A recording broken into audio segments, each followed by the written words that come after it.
Welcome to Samhain, School of Horror. While you were somewhere nice and cozy dreaming of a white Christmas, I'm dreaming of a white Christmas. I was watching the original Black Christmas for the very first time. Almost every horror fan swears that this movie is the best Christmas movie of all time. So let's see.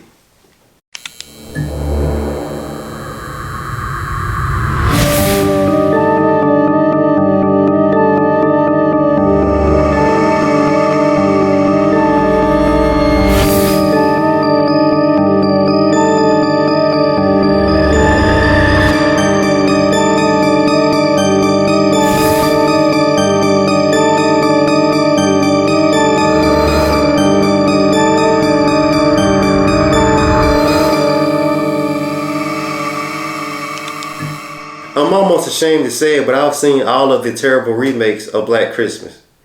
And I think that's what discouraged me from watching the 1974 film. So I figured what better way to get into the Christmas spirit than by watching a bunch of sorority girls being stalked and killed by a deranged maniac. Jingle bells ring and jingle bells ring. Mom, hang on, I can't hear you. Across the air.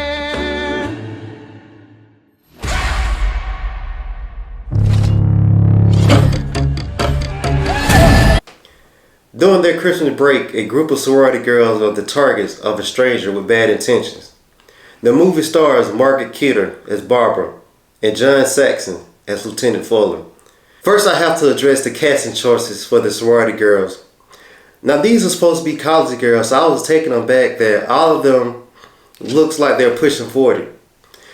The movie opens from the POV of an unseen man climbing the exterior of a sorority house while a Christmas party is taking place.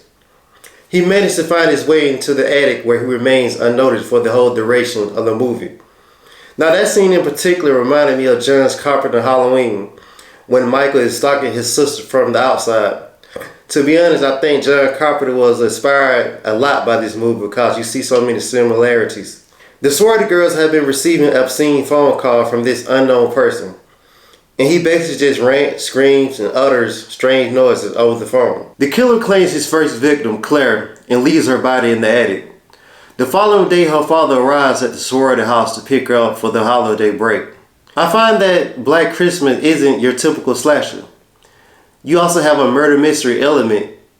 It's almost like a whodunit movie because another non-related murder occurs in the town, but you don't know if it's connected to the disappearance of the first girl. After the first kill, the pacing slows a lot, so I started to get a little bored, but I think it was mainly due to some of the characters, rather than the actual story.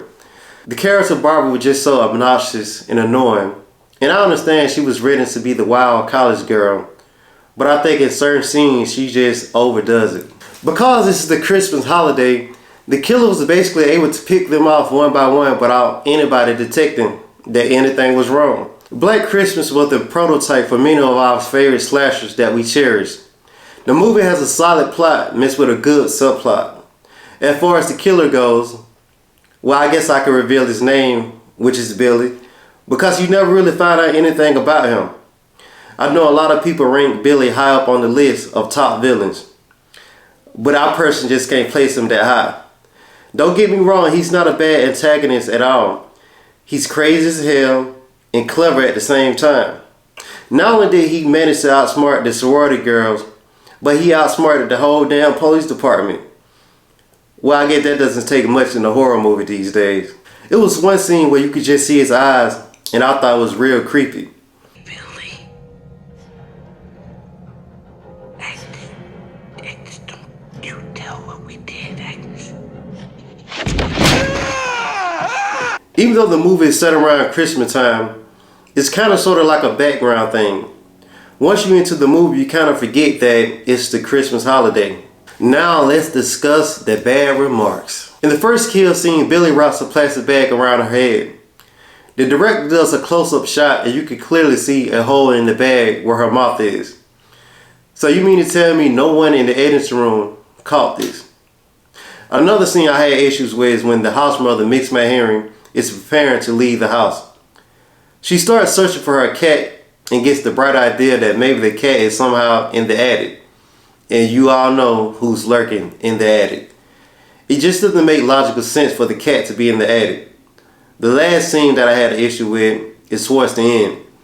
The fighting girl has survived the night after being attacked, and the police just leave her unattended in the bedroom to sleep it off.